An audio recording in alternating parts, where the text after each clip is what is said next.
Immigration. Let's talk about it. In the last 2 years, our population has grown really fast, like baby boom fast. And increasingly, bad actors like fake colleges and big chain corporations have been exploiting our immigration system for their own interests. So we're doing something major.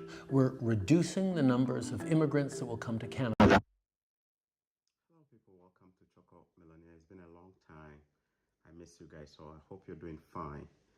All right, so this is my first video in a long while live, but I know you guys will enjoy this. We've been looking forward to update on my channel regarding Canada's immigration.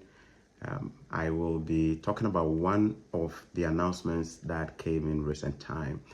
The clip you watched at the beginning is a clip of the Prime Minister of Canada, Justin Trudeau, confirming recent immigration changes that the Liberal government has made. Wherever you're watching this broadcast from, you're welcome. This is a live broadcast. You're welcome to my channel, Choco Millionaire. I encourage you to share this with your friends. Hit the like button, subscribe as well if possible. I'll appreciate that. All right. So you may have heard or seen a trending video in the last 3 days from the Prime Minister of Canada, Justin Trudeau. The video is about 6 minutes long. I will be running my personal commentary on it. I will share my personal opinion, what I think about it, and what I think it also means as well for the future of Canada's immigration. I do like to mention, aside from any official information that I share, such as the video that I will be playing and other official sources, any other opinion shared on this platform are solely my opinion and nobody else's opinion. So that said, let's get into the details of that, okay? So let me just get this a little bit bigger so we can watch that, okay? It's probably... Immigration. Let's talk about it. In the last 2 years, our population has grown really fast, like baby boom fast. Increasingly, bad actors like fake colleges and big chain corporations have been exploiting our immigration system for their own interests. So we're doing something major. We're reducing the numbers of immigrants that will come to Canada for the next 3 years. Today, I'm going to let you in on what happened, where we made some mistakes, and why we're taking this big turn. There are two kinds of immigration in Canada. The one you probably think of most is permanent immigration, like when families come to Canada to settle and call it home. Every year, the government determines the right number of permanent residents that we want to admit. That's how it's been done for decades. But a plan that only talks about permanent immigration misses the other pathway, temporary immigration. Temporary residents are people who come to Canada for a limited time, like international students, temporary workers, and so on. They come to work a job or go to school. When the job is done or when they finish their degree, most return home. Some apply to stay as permanent residents, but most return home. So back to this year's plan. Historically, Canada's annual immigration plan just looked at permanent residents. The number of temporary students and workers that we admitted each year was left to the demands of the economy. It was usually a small proportion of our population, so it's never been a part of the long-term immigration plan. But after the pandemic, our economy came roaring back quickly, and we needed a lot of workers fast. Canada is in the middle of a huge labor shortage. Temporary foreign workers became such a significant part of our workforce that it would be a mistake not to include them when we plan our immigration levels. So this year, we did exactly that for the first time. We laid out a plan that sets targets for both permanent and temporary residents. This way, we're getting the full breakdown of people coming into our country so we can prepare the homes and infrastructure needed to support them. Like I said, immigration is based on demand. When we set our targets, we look at every province and territory. We ask the premiers, what are the gaps in your workforce? Is your population growing or getting older? We field calls from businesses, CEOs, economic experts, all sharing their thoughts on where we should set our targets. We've had a chronic shortage of labor for the last decade. It is the number one issue of all manufacturers across Canada. So we think there needs to be more, push the pedal to the floor to bring more people into Canada, because Ontario is facing a generational labor shortage. 380,000 jobs are going unfilled. It's no surprise that every sector has different wants and needs when it comes to immigration. But after the pandemic, they all came to us with the same message. After 2 years with closed borders, we need more people, more workers, fast. So we brought in more workers. And it was the right choice. It worked. Our economy grew. Restaurants and stores reopened. Businesses kept running. But most importantly, in spite of lots of economists' predictions, we avoided the worst-case scenario, a recession. But some saw that as an opportunity to profit, to game the system. We've seen way too many large corporations doing this. The government says the program has been used to get around hiring Canadian workers in some instances. Far too many colleges and universities used international students to raise their bottom line. there are the diploma equivalent of puppy mills that are just churning out diplomas. There is fraud and abuse, and it needs to end. Because they could charge these students tens of thousands of dollars more for the same degree. And then there are really bad actors who outright exploit people, who target vulnerable immigrants with promises of jobs, diplomas, and easy pathways to citizenship, promises that would never come true. Looking back, when the post-pandemic boom cooled and businesses no longer needed the additional labor help, as a federal team, we could have acted quicker and turned off the taps faster. Now, it is time to make the adjustments to stabilize the immigration system that we need and get it working right for Canadians for right now. Immigration is primarily a federal job. We have the levers to rein it in, so we are. This is a big change, a major cut to immigration. It's reducing permanent immigration levels by at least 20%. A new string of measures to clamp down on temporary immigrants. That means a decrease in international students, temporary foreign workers. Canada's new immigration plan is straightforward. Lower the number of new immigrants coming into Canada, both temporary and permanent. We're prioritizing permanent residents with the skills we need, like healthcare workers for our hospitals and construction workers who will build more homes. And those temporary residents who are already in Canada, some will apply to stay in Canada as permanent residents. Since they're already here, established and working, the added pressure put on communities is very low. Or they'll leave Canada when their temporary residency expires, reducing our population. Some temporary residents may turn to our asylum system when their visa expires as a shortcut to stay in Canada. Those claims will be analyzed and processed, and if their claim fails, they'll be sent home. Between the amount of people coming and going, we'll effectively pause population growth for the next 2 years. Then from 2027 onwards, it'll balance out and slowly start increasing again at a sustainable pace. In fact, that gets us back to the population growth path we were on before the pandemic. This pause is going to give our economy and our communities the chance to catch up with things like our plan to build millions more homes. That's not stopping, but now we'll have a little more breathing room as we build.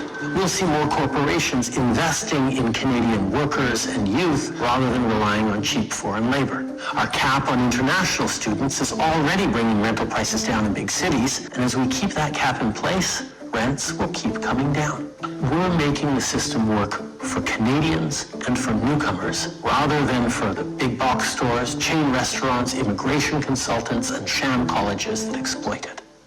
Immigration is a great thing, and we're lucky that so many people dream of coming to our country. Fulfilling that dream depends on having a good job, a decent place to live, and health care that you can access when you need it. We have to make sure our population isn't getting out ahead of those things.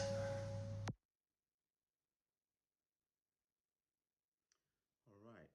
Prime Minister Justin Trudeau. Yeah, your handsome Prime Minister Justin Trudeau there. If you can hear me, just drop your comments. Let me know the sound is coming out good. Yeah. So that was the Prime Minister of Canada, Justin Trudeau, confirming all the major changes that are currently ongoing in Canada, and telling you that it is actually here to stay. Okay, the changes. So what are the changes? It said a lot of things in there. I'll share my personal opinion. I agree with some of the things it said. I also disagree with some of the things it said. Now, if you're a member of the political party of the government, which is a Liberal Party, do not take an offense to the things I say. I encourage you to bring your own ideas and facts to support it as well.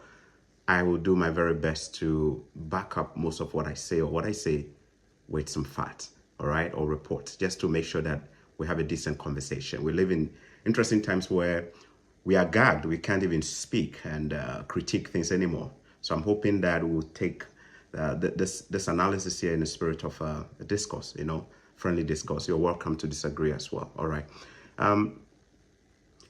I first of all want to start off by saying that I appreciate the Prime Minister for being honest to come forward, or to even address Canadians and the world in terms of where and how we've come and where we are right now and where we're going with immigration. And there are some few things he said there, which, in my opinion, is pretty bold. He said, we've made some mistakes. He clearly said his government has made some mistakes. And as a leader of the party, he takes responsibility for that, right? They made some mistakes. And he said they could have turned off the tap a little bit earlier when he realized that they no longer needed to bring in the mass number of people from different parts of the world into Canada. All right. So that, I think, is commendable. Not a lot of leaders who own up and say, hey, we screwed up or we made mistakes here and there. He admitted that he made mistakes. But what are the mistakes? We'll talk about that. Now, he also said something in there that normally when we talk about immigration, people think of it in two ways. Permanent immigration, or we look at it in two ways: permanent immigration and temporary immigration. Now, permanent immigration will cover the permanent residence programs leading to citizenship, or citizenship as well. And then the temporary ones will cover the visitors visas, the temporary foreign workers, the open work permits, and the student visas and what have you, all right? Now, most people, when they think of immigration for Canada, they are looking at it for a long-term permanent route, meaning that they're looking to come into Canada and stay and settle, all right? And he said that is what a lot of people also tend to focus on. It's true. But the Prime Minister also said something. He said that when most people come in as temporary residents, most of them tend to go back, or the students tend to go back after their studies, or most of them tend to go back. I respectfully disagree with that. It's not true. I honestly think, I wish there was some data to back that up. The data actually shows a majority of international students or temporary residents who come here do not return home. You see that? In my opinion, look, let's be honest. How many international students do you know who came into Canada to study and went back home? How many? I've been in Canada for 10 years. I've only seen one international student who came here from Ghana who went back. Even with that, he said he missed his grandmother. That's why he went back. And a lot of people were reading all kind of meanings into it. In my 10 years, I've only seen one person go back. And that person went back to Ghana and eventually went to the United States. So, I mean, that is my own, that's how I do my analysis. You know what I mean? So tell me, how many international students do you know who came in and finished their studies and returned back home? Majority stay. Why? Because they're looking at the transition from temporary student visas to open work permits, what we call postgraduate work permits, and then eventually getting the permanent residency. As we speak right now, we have an inventory of about 3 million temporary residents in Canada. That is a fact. 3 million. 3 million. Okay, so there is another way to look at it. If majority of the international students who came in from 2021, 2022 alone, we've had an average of about 1 million international students coming into the country. Some of them are still in the process of working their way to permanent residence and all of that. Now, what is the data to show that majority of these people have gone home? If anything at all, it is rather projected that based on this current immigration changes, a lot of people will run out of status in the next 1 or 2 years and will be forced to go back home. That is what the projection is. But it is actually probably not true that majority of people who come on temporary resident visas go back home. It's not true. It's not. It's not the case.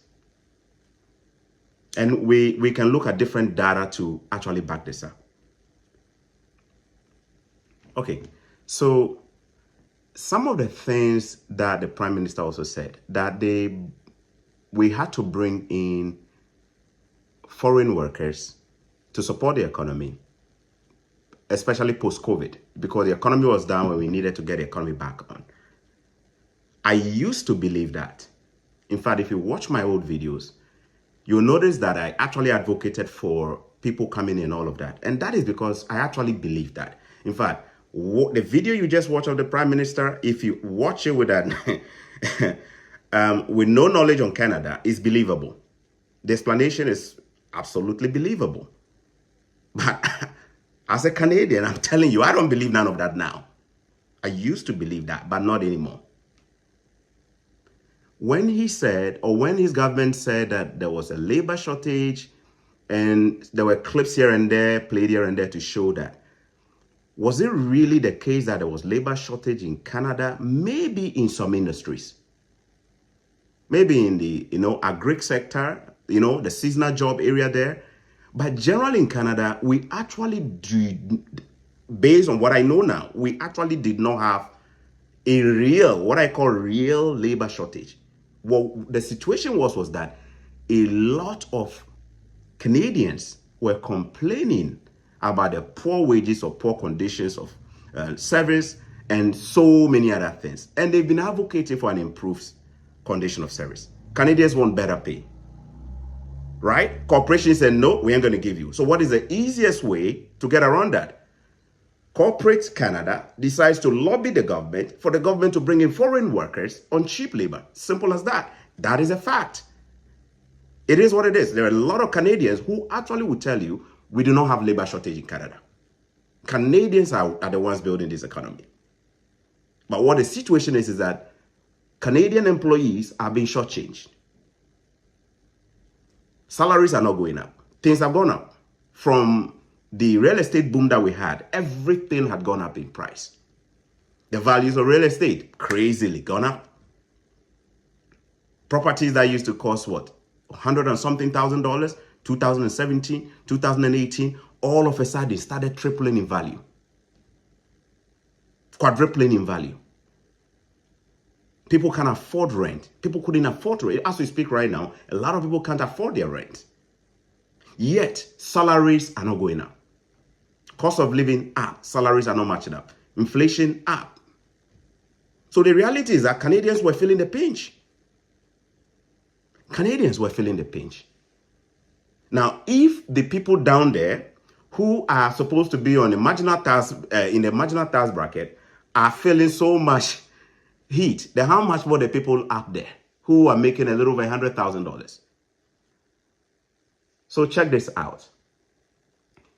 If you made $250,000 a year living in Ontario, Canada, your average tax rate is 37%.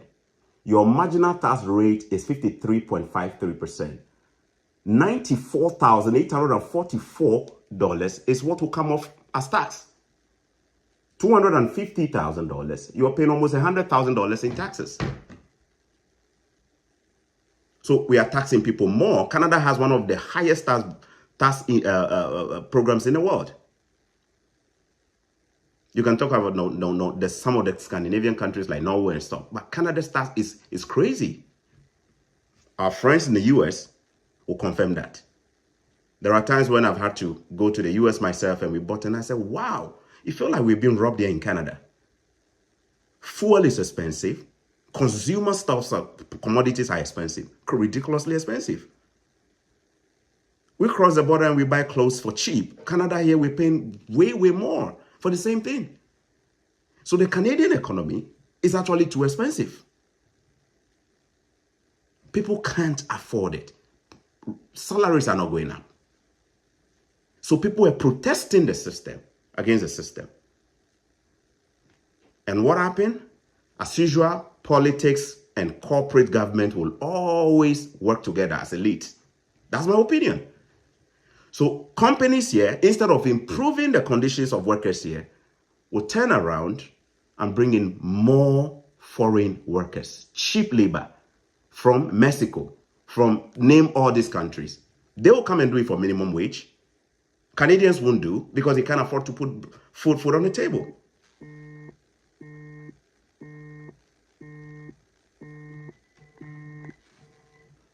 I had an Amber Alert coming through. My apologies there. Amber Alert, so interrupted my broadcast a bit. All right? Yeah. So, you see, all these programs where we're all conditioned. Myself, I was conditioned too 2 years ago, 3 years ago, that Canada has a massive labor shortage. We cannot, blah, blah, blah. We need more workers in. Was just that ploy to get in immigration numbers up. And the data shows that immigration has more than gone up 8 times under this government. More. If the Canadian economy was doing well, actually the data will show that post-COVID, our economy has been growing. Is that the case? Financial Times of London will disagree. So let me just share that with you, okay? The Financial Times of London. Would they agree that our economy or our GDP is doing well post-COVID based on immigration programs that we've implemented and what have you? The answer is no. According to the Financial Times of London, in May, just May, on the 10th of May 2024, Canada's per capita gross domestic product, GDP, has been shrinking at 0.4% a year since 2020. The worst rate of any developed economy in the top 50. So if you take the top 50, our GDP has actually been going down. That's a confirmation there. Financial Times of London, May 10, 2024. So our GDP has been dropping. That is why we've been losing a lot of investment. That people are not investing in the economy. More dollars, billions of dollars are being taken out. Why? Because of the kind of policies we have. Policies that are driving away investors. Policies that are making it difficult to invest in Canada. Let's hear from Mr. Wonderful, a Canadian billionaire. Trudeau is now a mouse in the kitchen running around. You see them just under your cabinetry. His own cabinet has a broom and they're trying to get him. They're going to get him. They're going to get that little mouse pretty soon. And it's going to be great because it's going to open up Canada to bring back to international investing. I am very excited about investing in Canada again. I haven't touched it in 8 years. Trudeau's the worst manager in history of Canada. I've said that countless times. It's the end game now. It's very important that we get rid of him soon. We need to get rid of Trudeau. I thank him for his service, and just, it's time to move on. I mean, they're going to get the mouse. The broom's going to hit the mouse soon. That's what's going to happen. But the question is, Kevin, who is that leader in Canada? Does Canada even have such a candidate? I don't care. I don't care if they put a goat in running Canada. It's better than what we got right now. I'm happy to put a goat in Parliament, and we just listen to that goat nay, yes or no. It's better than what we have right now. Trudeau has killed Canada. The amount of capital that has left Canada in the last 8.5 years, the GDP per capita, the collapse of investment in Canada, it's all on him. He owns it. That guy has damaged our country in such a brutal fashion, it's going to take decades to fix it. It's so important that he get out of there. Please leave us alone. Please leave. Please. His own party is on their knees begging him to leave. He's got to go. We have to fix the country. Please, enough. Please, enough. You can do something else.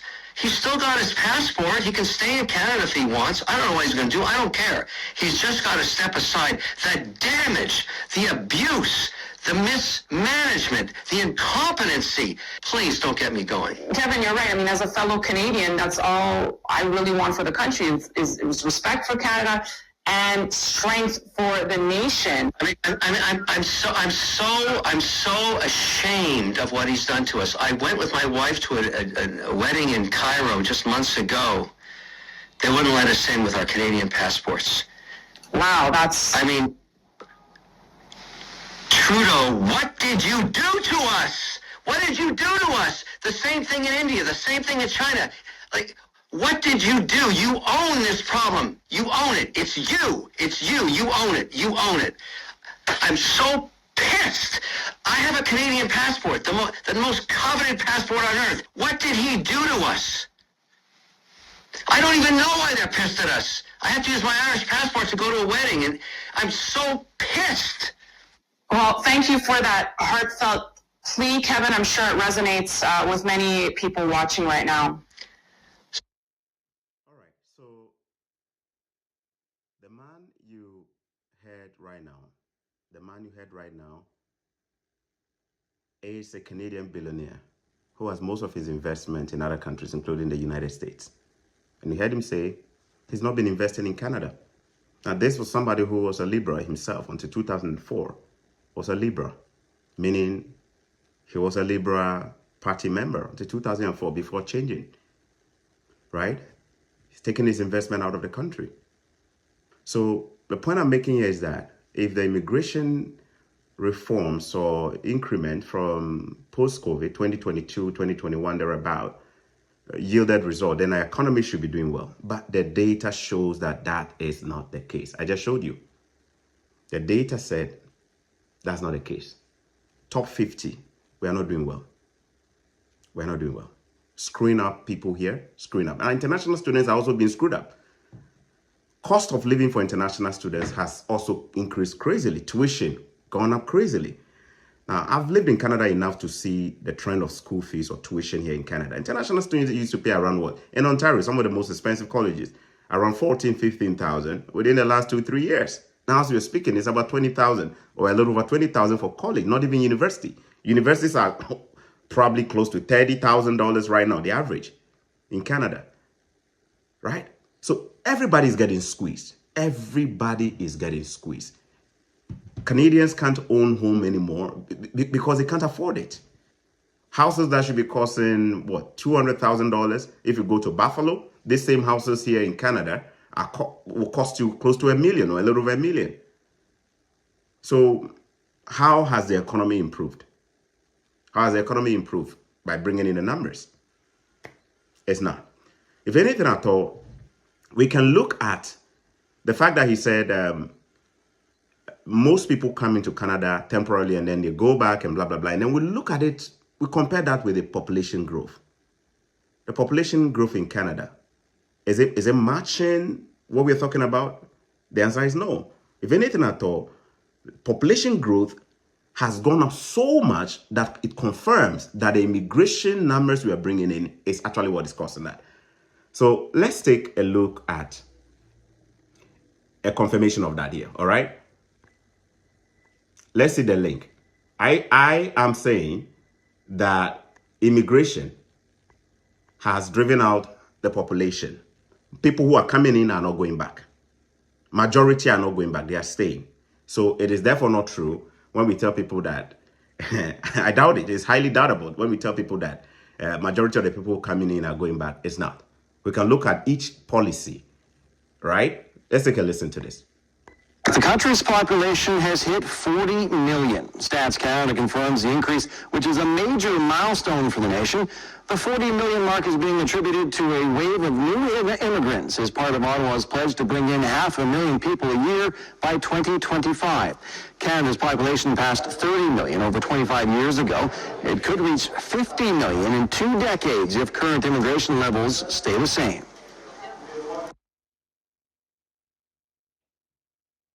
I hope you heard that.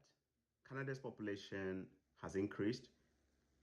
Just 2 or so years ago, we're around what, 30-something million, 38 million. Now we've crossed the 40 million mark. Within how many years? Within a space of 2-3 years, right? And all this time, it's all been driven by what? Immigration, right? So the data shows that people are coming in and staying. People are not going back. It is what it is. Majority are actually becoming citizens. The new citizens we have today are all people who came in the last 5 years. And remember, that was actually when all these reforms also started. 3, 4, 5 years ago. That's actually when we started having the numbers in like that. You understand? So I guess I'm trying to say that a part of me appreciates the Prime Minister for coming out, but we are not being honest enough to tell people the truth that we actually made up most of the things happening here. We put Canada or international folks or international students or people in this situation. We encourage them, we incentivize them. In fact, I think they have created the avenue to attract people in. The Prime Minister talked about bad actors, people who are taking advantage of the system. We can talk about the ghost agents in the schools and all of that. But I am of the position or the view that they are only responding to the incentives that the government has provided. In other words, the kind of policies that the government created is actually what has driven all these numbers. You understand? If the government never put policies in place that we are bringing in 1.6 million, when did they make the announcement? Just two or so years ago. The former Minister of Immigration, Sean Fraser, made an announcement. We want to bring in 1.6 million new permanent residents. A year, we're going to bring in about 400,000 new permanent residents. An astronomical increase from what we had before. We used to hover around less than 100,000 or so in a year. If you add the international student population, roughly maybe around 200,000 international students there, our numbers were below 400, 300 thereabout combined. But right now, look at it. As we speak right now, the inventory alone for refugee claimants in Canada is a little over 200,000. Just asylum seekers alone in Canada, 200,000. These are all people who will be processed within the next 44 months. Some of them will get their documents approved or their cases approved and will be given the opportunity to apply for permanent residency. Just asylum alone, just mention that, asylum alone. Asylum. The data shows that we currently have about 200,000 refugees here. On an average, we're getting international students alone who are applying for asylum. It's crazy. Why? Because this same government promoted or executed immigration programs that told the whole world to come to Canada. So we open our door and we say everybody should come, and all of a sudden we say we don't want them anymore. And then we have 3 million people in a limbo, majority of them international students who have paid crazy dollars, hard-earned money, spent it on this economy. We're making at least $23 billion a year from international students alone. And then we give them the chance to come, and all of a sudden we are cutting them off, changing rules and making changes midway. It's like a referee who starts a football game and then midway makes new rules. That's what it is. Now, as we speak right now, a lot of international students do not actually know what to do because they were sold one thing by the government or immigration programs, and now they are here. And then, of course, I know there is no guarantee that when you come here, you automatically will get a license to get. But the kind of programs this government has executed, I am telling you, that is actually what has driven the traffic here. That everybody is coming. Why? Because Canada is it. Can I prove to you that the programs implemented by the government is actually what has brought us into this? And it's not a matter of we had labor shortage and we had labor shortage. Let me prove one to you, okay? Let me show you this. I'm going to pick a report from the Independent, okay? Independent paper in the UK. Now, in 2017, when Trump took over, those of you who remember Trump's first term, he won the election in 2016. In January 2017, he hinted that he was going to deport illegal immigrants. Isn't it? Yes. He tweeted and said he was going to deport them. Crazy, like never before. You remember? People were worried. What is going to happen? In fact, as we speak right now, Trump has won the election. He's waiting to be sworn in the next few days. He's promised he's going to do mass deportation again. But look at what happened in 2017 when Trump took over. Our prime minister literally took a shot at Trump, calling his bluff off by telling the world that those of you who are rejected as illegal immigrants or facing deportation in the US, you are welcome to Canada. Can we take a look? This is it. The Independent. Justin Trudeau responds to Donald Trump's immigration ban by saying refugees are welcome in Canada. What date was it? Look at the date right here. Sunday, 29 January 2017. And I'll go ahead and read a bit to you. Justin Trudeau has responded. I'm going to provide a link in the description box for you to read. Justin Trudeau has responded to Trump's immigration ban by saying, Canada welcomes refugees who have been rejected from the US. The Canadian Prime Minister also said he intends on talking to Mr. Trump about the success of the refugee and immigration policy in Canada. So now he's even going to what? Educate Mr. Trump about how we are successful as bringing refugees in, no problem. All right? Mr. Trudeau made a heartfelt play on social media and also uploaded an image of him greeting a Syrian child at Toronto airport.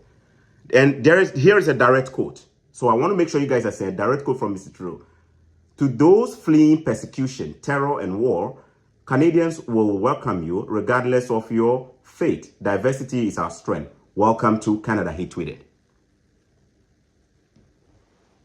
The tweet has received 369,000 retweets so far, and welcome to Canada began trending in the country.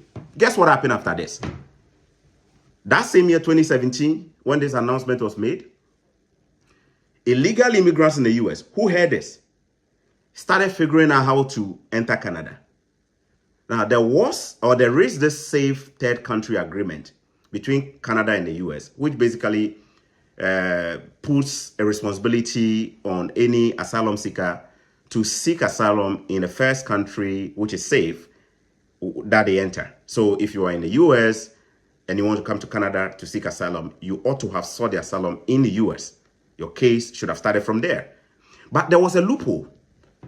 People figured out the loophole that, if I enter Canada illegally by not using the port of entry, the official port of entry, I will still be allowed into the country.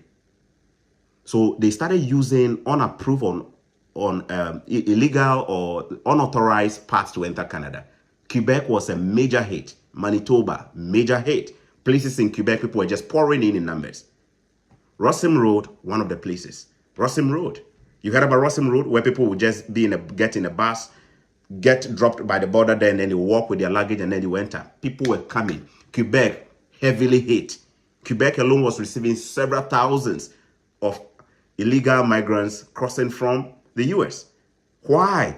Your prime minister has made a tweet.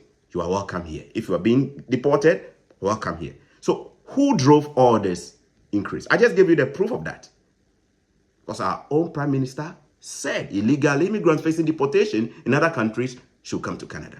So are we then surprised when all of a sudden we see a high number of asylum seekers in Canada, majority of them coming in? We're processing about 40,000 asylum seekers who came illegally through the US border into Canada alone in a year.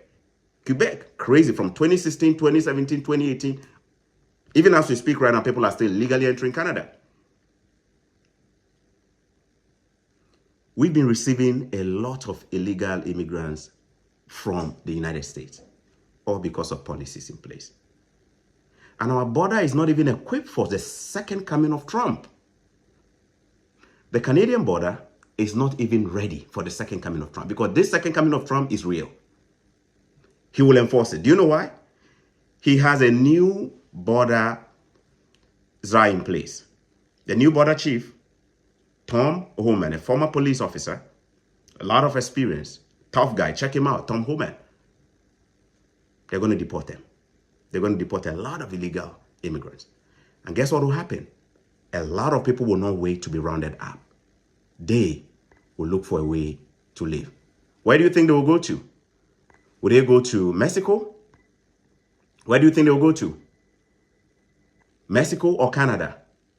And the problem in the northern border is a huge national security issue, because in my 34 years, a lot of SIAs, special interest areas, come from countries that sponsor terror or known not to be our friends, come to the northern border because they're an organization that have a lot of money, and they can afford to fly into Canada to come across that northern border because they know a lot less fewer officers up here. In Thousand Islands, you can cross that Orange River in 45 seconds. So it's an extreme national security vulnerability on the northern border. It's one of the things I tackle so than anywhere else. More agents that would be along it. What would we absolutely we'd have more agents up here. You need to end catch and release. If you're going to cross the St. Lawrence River or come across the lake or on foot, they need to know right from the start, you can come, but you're going to be arrested, you're not going to be released, and we're going to remove you. It's not going to be like the Biden administration, we're going to process you and release you and never to show up in court. You're not walking away, we're going to lock you up. So more agents will end catch and release. And look, there has to be, President Trump had to work with Prime Minister Trudeau and say, look, you need to enforce whatever immigration laws you have because this is a gateway into the United States. So there needs to be some negotiation between the two governments. But until then, we're going to do what President Trump did before. End catch and release. Put in the Mexico program, something similar to Canada, and up in Canada do the same thing because the Remain in Mexico program is a game changer. He needs to work with all these countries for repatriation. So there's a lot of policy things that needs to be done, but we've done it once before, so it's going to be a little easier this time. But there has been understanding from Canada that they can't be a gateway to terrorists coming into the United States.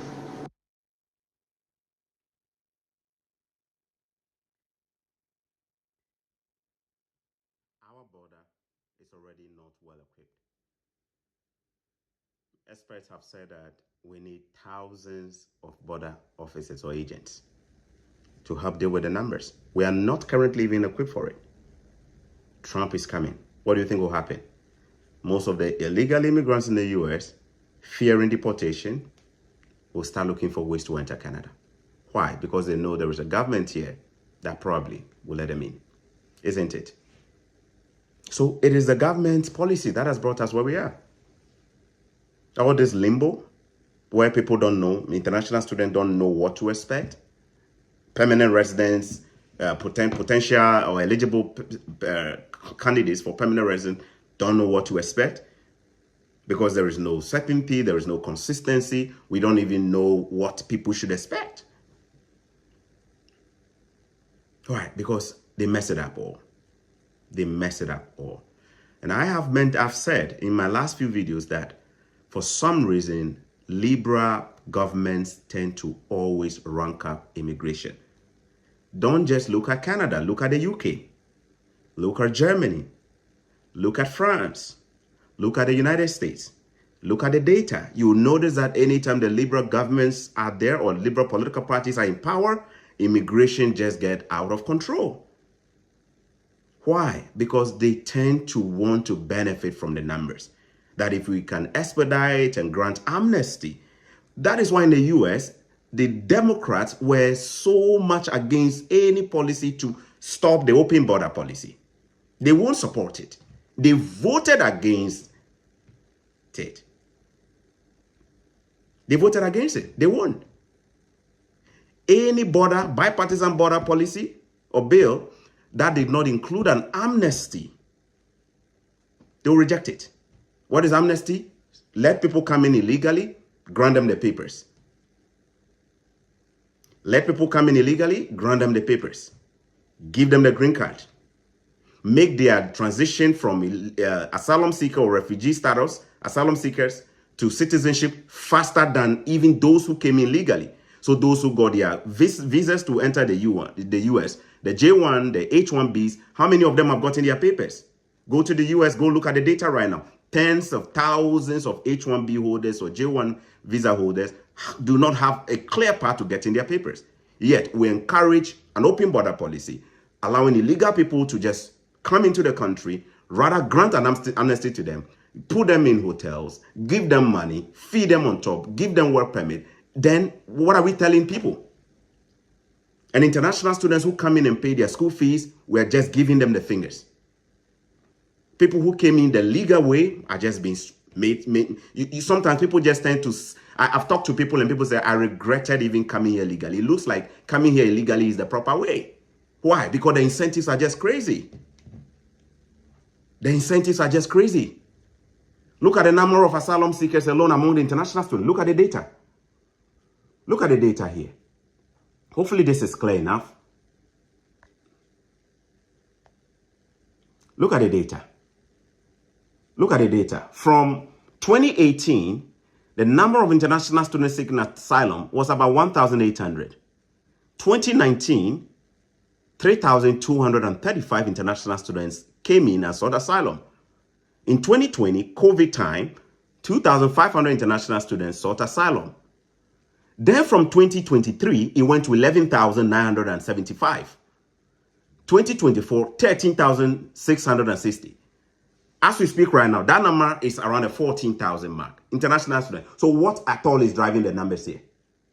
Because people respond to incentives. People respond to incentives. You make it easy for people. You make everybody feel that seeking asylum is the easiest way to get your pass in Canada. Everybody's going to come and seek in. Why should they go and pay school fees? They pay school fees and then we don't even make it. They don't even have a clear path of getting their postgraduate work permit and blah, blah, blah, blah, blah.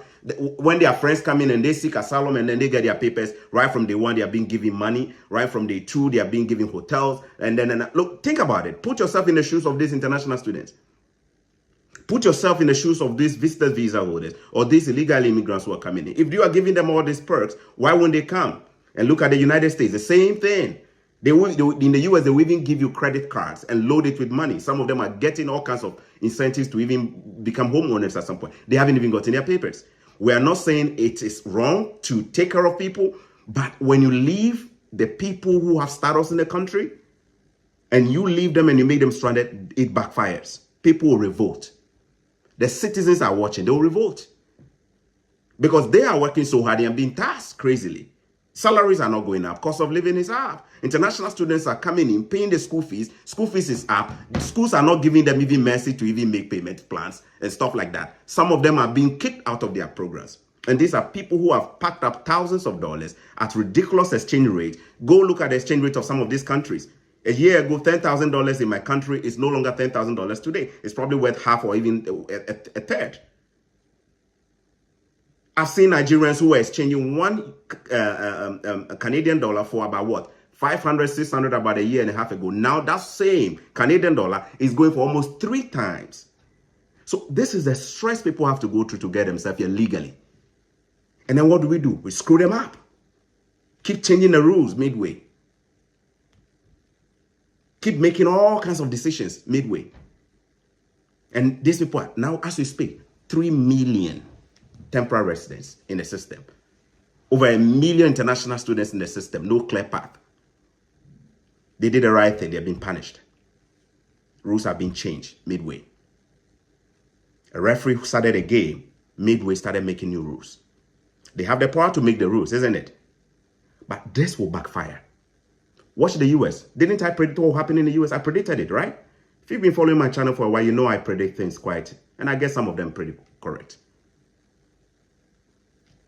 I said in the US, voting pattern will change. People who normally vote for the Liberal Party or the Democrats, what did they do this time around? People are getting wise now. And in Canada, the same thing will happen. People like me who used to believe the liberal gospel. I used to, remember what I said? I used to, like a year ago, I'll buy this Trudeau PR video. I'll buy it. I'll actually come and make a video and then, talk about it, give him a thumbs up. You know me. But we are getting wise. Immigrants are getting wise because we didn't come here to be screwed up. When they come here and they work so hard, they are being screwed up. People can afford, look at it. International students can't find job, yet we've given them work permit. And then who are the ones we're giving the jobs to? Those who came using the back door. We are not investing in the people who are here. Invest in the people, invest in the Canadians, invest in the people, equip them, reskill them, give them the tools so they can be better. You need more nurses, train more Canadians. Give more people the opportunity. The permanent residents, give them more opportunity to become nurses. We don't just import to solve problems. When there are people in here who need the real, support, we are not empowering them. There are many immigrants here that I know who need just reskilling, retooling, all the support so they can be able to figure out the Canadian system. And some of them are regretting making the journey. Yeah, these are people who are permanent residents. These are people who came here. We make the system so hard. There are many permanent residents who came here with high hopes of actually contributing to this economy. They've had to move to the US. Do you know how many doctors came here and they had to move to the US? Because the process here is just too stressful. It's as if you're being punished. So eventually they'll pack up and go to the US. Many nurses will pack up and go to the US. Doctors will pack up and go to the US. Kevin O'Leary will pack up his billions of dollars and go invest in the US. Elon Musk was here. How come we lost Elon Musk? Elon Musk was in Canada. How come we lost him? The greatest billionaire ever to walk the face of this earth was once in Canada. How did we lose him?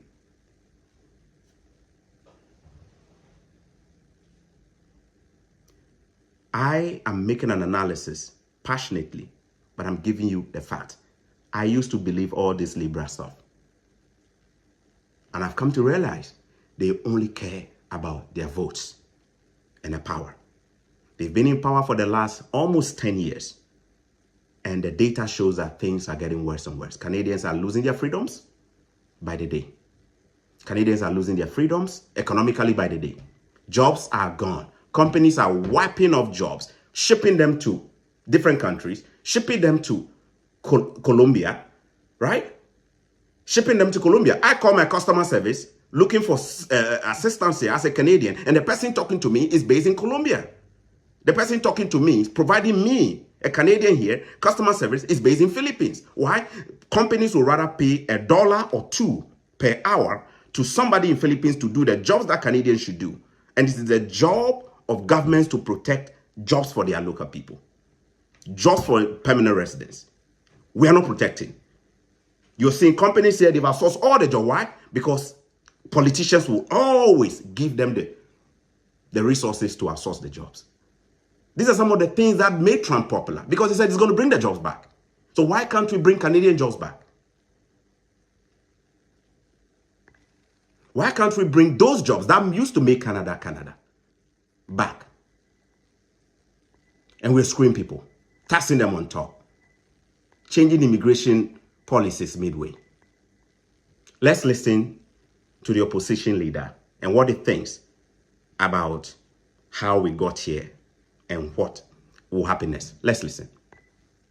Let's not get distracted. The problems we have in immigration happened under Justin Trudeau before this election. And President Trump has not even taken office yet. And the chaos in our immigration system has happened mostly in the last 3.5 years when President Biden was in power. So let's not turn our gaze away from the source of the problem, which is Justin Trudeau, who increased our population growth by 300% in a matter of a couple of years, who, by his own admission, this isn't me, allowed massive fraud in international students, temporary foreign workers, and the refugee system. By his own admission, the liberal immigration policies have caused massive housing, job, and healthcare shortages. And now he's basically denouncing his entire immigration policy and expecting us to believe that he can fix the problems that he caused. This rampant incompetence has caused human misery both for newcomers and for multi-generational Canadians like you and I. The bottom line is we have to fix our immigration, get back to the best system in the world, the one that brought my wife here as a refugee legally and lawfully, the one that brought so many people here to pursue the Canadian promise. And we definitely need more frontline border guards. We need to secure Roxham Road and other points of entry. We have to make it clear that it is not allowed for people to just walk across our borders. And we have to look at legislative changes if necessary to prevent people from abusing our system. It is possible to be a refugee to the United States. It's not possible to be a refugee from the United States. We vacation there. It's not it's not a dictatorship. It's not a dangerous country that you need to flee from.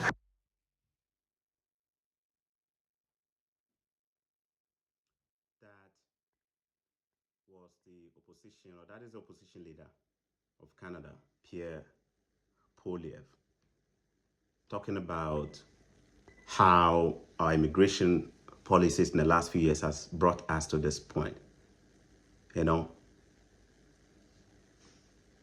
Look at the data here.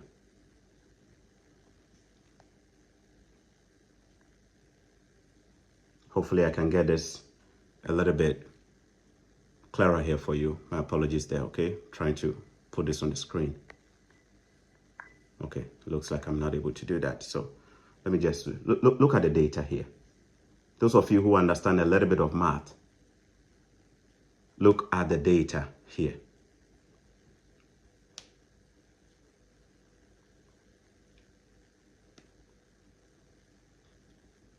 Look at the data.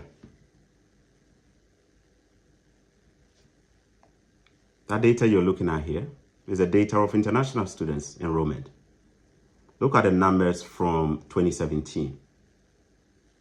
And then look at where the numbers are right now. We want to blame the bad actors? Who is issuing the visa? We want to blame the bad actors? Who is giving the final visa for people to enter the country?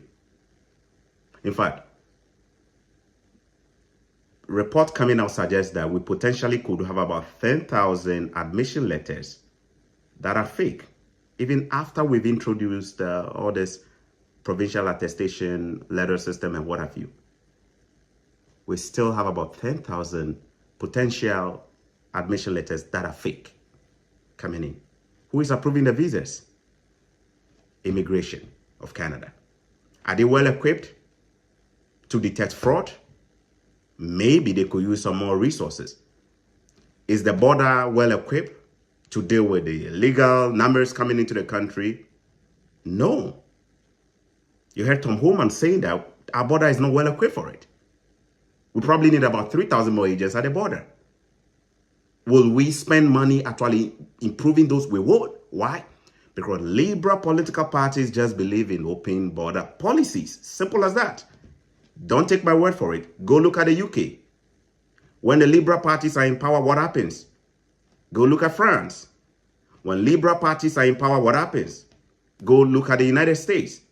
When the Democrats were in power, within 3.5 years, almost 15 million illegal, not even legal visa holders, 15 million, almost 15 million illegal migrants crossing into the country. What do you think will be the impact? Experts warn the government from day one. That is why when the Prime Minister said they could have reined in the numbers a little bit earlier, it was an indirect way of saying that we could have responded to what the experts were saying a little bit earlier. But why didn't they respond? Because they are banking on these numbers, that these people coming in, people like the Choco, people like you, will get your PR, will get your citizenship and vote for them tomorrow. That is why they love the numbers.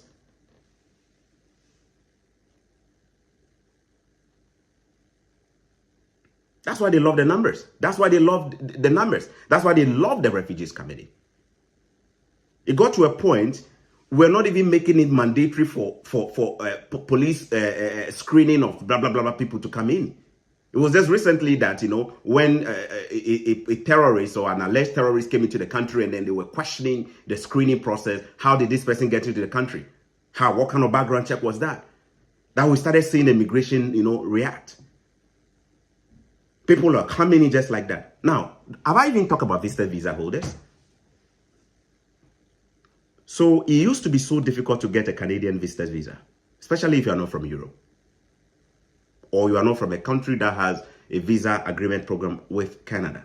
It used to be very difficult to get one, especially if you're coming from a developing country. People will tell you Canada visa is difficult to get. Then when COVID was almost gone, or post-COVID, we had this huge backlog. Obviously, because in 2019, 2020, our borders were closed because of COVID. People were not coming in and what have you. Some reason, they just decided to just clear this backlog. So long as you could prove that you're going to return, you have a return ticket, you could prove that you have a bank statement there, they were just approving people. That is how come all of a sudden you saw a huge number of people coming in as visitor visa holders. How many of them went back? Only a few. How many of them stayed?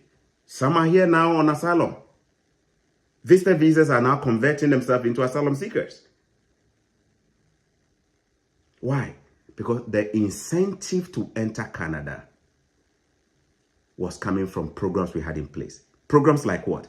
Visitors visas can now change their visitor visa to work permit that started in 2020. You remember that policy? Where visitor visa could change the visitor visa to a work permit so long as you get an LMI. Who introduced them? Were these policies that were there before? No. So you introduce this, what do you think you're telling people? You're telling people to come in with a visitor's visa and look for a job and then change it.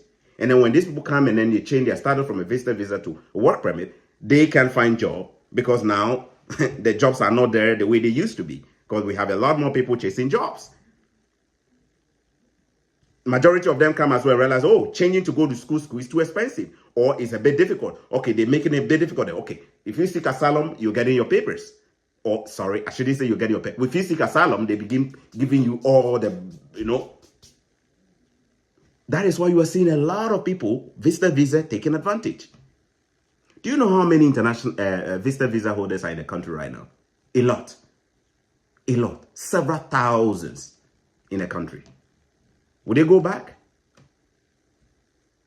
They are looking for. Why?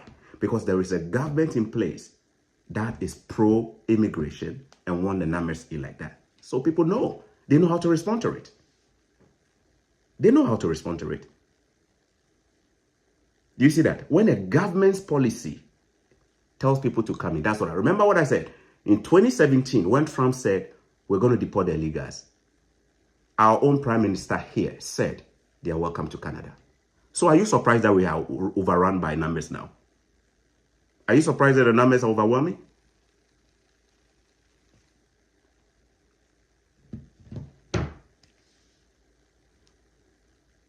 The average Canadian is struggling to put food on the table. And yet, somebody could come in the first day. Within days, they start getting money from taxpayers' money. How fair is that? Let's ask this. If this was done to you in your own country, will you be happy? If a foreigner just came to Ghana, not legally, not with a visa, or just decides to take advantage of the system, and your government begins to give them a 5-star hotel, give them money, give them food, give them work permit to work, and the citizens who are working cannot afford their cost of living to take care of their bills, how many people are going to be happy with it? I will not be happy with it as a Ghanaian if this happened in my country. But brothers and sisters, this is the reality in Canada. This is the reality in the US. This is what happens when governments incentivize mass open border policies. When governments tell people you can come in, they told all of us that. Should I play one more for you to hear? They made all the arguments. We need the numbers. All of a sudden, they said, we don't need the numbers anymore. Why? We didn't hold. This is a big deal. Here we go. First, we are launching a new and dedicated pathway for permanent residence that's specifically available to employees and workers in the STEM sectors. Second, under the Global Skills Strategy, this is a program that was launched about 5 years ago and was extremely successful to bring talented people to this country, but it was hampered by pandemic processing delays. This is the former Minister of Immigration, Sean Fraser. They will always give reasons why they have to bring the numbers in. Why do you think at this time this government is making the change? Don't be fooled. It is all politics, guys, because they are about to lose the election. There is a massive pressure on this current government to hold a snap election, an early election. The alliance that kept them propped up in parliament has broken down. The NDP has left the alliance. Now, this government in power, the Liberal government, don't have the majority in parliament. There have been calls to actually hold an early election. Else, we'll be going for an election in October next year. So they know the numbers are not in their favor. They know people are angry. They know 78% of Canadians are calling for reforms because they are being squeezed. 78% of Canadians. 78% of Canadians are calling for reforms. This is it. 78% of Canadians should reduce immigration level. People have been warning and warning. The real estate industry completely destroyed. Will make it difficult for builders to build. All kinds of regulations. Cities are not making it easy for people to work as real estate people. If you want to pull a permit in Mississauga or Toronto to do a basic renovation, it's as if you are being punished. Landlords are being squeezed. We could tell landlords here in Canada that if tenants don't have the money to pay rent, they should not. Just look at it. All kinds of policies that destroy the economy. This is one of the few countries where you could legally live in somebody's house for almost a year or two and not pay rent and still be fine. How do you expect the economy to do well? Because they have all these kind of policies that just undermine free market. And then you expect the economy to do well? Squeezing businesses, taxing people crazily. People are asking for better pay. We don't do that. We rather bring in foreign workers to come and take their jobs and give them low wages. We import from Philippines, we import from here, we import from here. Yet people here who need the training, we're not giving them. And now we've realized that we're about to lose election. So we want to begin reducing the numbers. Because they know the numbers don't favor them. The same thing that happened in the US. They know they screwed up. It was too late when they started to make changes and, start putting some things in place to control the numbers at the border. That it was too late. Americans were fed up. They've had enough. That is what is happening in Canada. Canadians love immigration, but what they don't like is a senseless immigration that is all politically engineered to prop a party to continue to be in power. It's been 9 years of a decline in Canada. Slow, fast decline. And Canada is just not affordable. Now, remember, this is coming from somebody who has made videos in the past about coming to Canada. I am telling you, the reality on the ground right now, as the skills are falling off, is that this thing you're watching is not a policy change because they just want to change. They're trying to save themselves in power. They're trying to see if Canadians can forgive them. And Canadians, whether Canadians will vote for them. And I can tell you, Canadians will not vote for them. They will vote them out. It is what it is. Because they've had enough. They've seen how open border policies has destroyed other places. And they are watching what is happening in Europe. They're watching what is happening here. Now, if you're watching this and you're in Canada right now and you think that things are a little bit difficult, just brace up. Because Trump 2.0 is in. We're going to have a lot more numbers of people illegally crossing from the US into Canada. We are not prepared for it. And when it happens, most likely we will begin to feel the pressure. There'll be more pressure on our accommodation. There'll be more pressure on housing. There'll be more pressure everywhere. And then we'll know that we put ourselves in this situation. All right. I guess I have covered almost everything there. If you're watching me right now and you're an international student, hard times we live in, I think I've talked about some of this in my previous videos. The uncertainties is just crazy. When I came here 10 years ago, there was a lot more consistency. You could tell what's up, what's going to happen next, right? We live in times where things are just uncertain. You don't even know. They want you to prove that when you finish your studies, you're going to go back home. Yet they just introduced a policy making it where they say that what you study should be leading to a job in a sector that is in high demand for us to give you the papers to stay in Canada. Yet, on one hand, we are saying that we want these students to return back home. Prove to us that they want to return back home. So if we think majority of these students will be returning back home, then what is the point of introducing a CIPC system or classification of instructional programs, telling them that they should study courses that will lead to jobs in high demand here when they finish studies? What is the point of introducing that? You see that? It is what it is. Let me leave you with a debate that occurred before Trudeau's election. Monk debate organized a debate between the political candidates here. I believe that was nearly 2015, 2016, thereabout. Let me put that debate on for you to enjoy, all right? Let's take a look at that debate.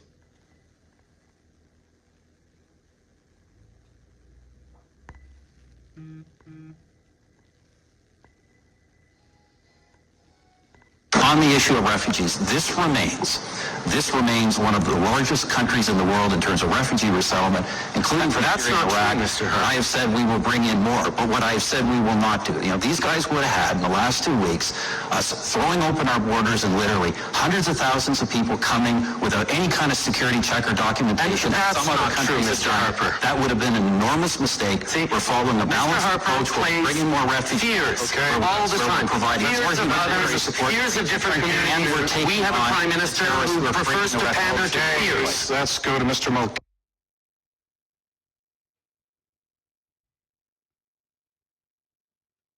So that was a debate between the former prime minister, who handed over to Justin Trudeau, Stephen Harper, warning about bringing in a high number of immigrants without having in place a proper security or background security system, and how this could undermine us. And you heard a few times there the current prime minister saying at that time that that's not true. That's not true. I leave it for you to judge.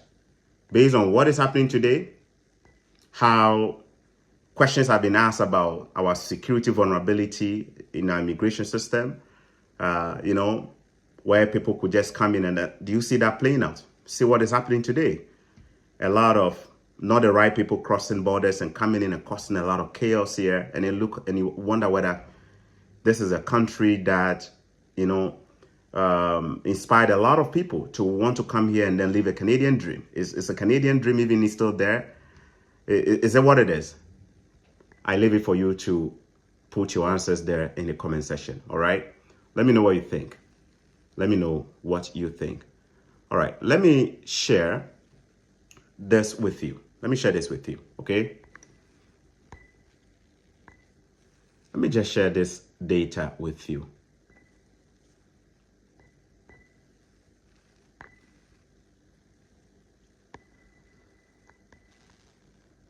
So people, look on the screen here. People claiming to be refugees in Canada are giving $224 per day from our government. All right. Let me read a full thing. From our government to enter and stay in a hotel room. Some of them are in 5-star hotels, some of them are in shelter. That works out to be $81,760 per year. $20,000 more than average Canadian salary. All right. And then you can see down there is a part there that I'm not able to just make a bit bigger. All right. So I want to ask you, if in your country, people who came in the wrong way, not the proper way, are giving almost $80-something thousand a year, depending on how long they stay in that program, $81,000 a year. And the average Canadian or the average citizen of your country makes about $60,000. Do you think your people are going to be happy? Will the citizens of that country be happy about it? Canadians love immigration. A lot of Canadians will tell you they are first, second generation, third generation, their parents came in some way. However, there is something called sensible immigration. Sensible immigration is when we balance the number of people we allow into the country with the economic numbers there, the population growth, and we make sure that we don't overwhelm the system. When you overwhelm the system, even the saneness of people who support you will eventually call you out. I used to believe in some of these things, and I made videos on them. I'm telling you, things are not what they are today. We've been deceived. We've been deceived. And they are only doing this because of politics, because they care more about their mandate. They care more about how they can stay in power and screw all of us up. It is not what a lot of people sign up for. And we need to call it out. We need to call it out, all right? The United Nations has advocated that if immigration seems to be hurting the economy and people are having a backlash, then we need to look at it. United Nations refugee chief says reducing refugee target is wise if it prevents backlash. If it prevents what? Backlash. In order to stabilize things, we need to slow down how things are. Liberal political parties sing from the same playbook. Open borders, overwhelm the system with more illegal immigrants, overwhelm the system and give them an amnesty so they can vote for you. Because that is how they stay in power. Open your eyes. Open your eyes. They are fooling all of us. God bless you and thanks for watching. If you do enjoy this video, hit the like button and subscribe. Share with your friends. And yeah, I'll see you another time. Take care. Bye.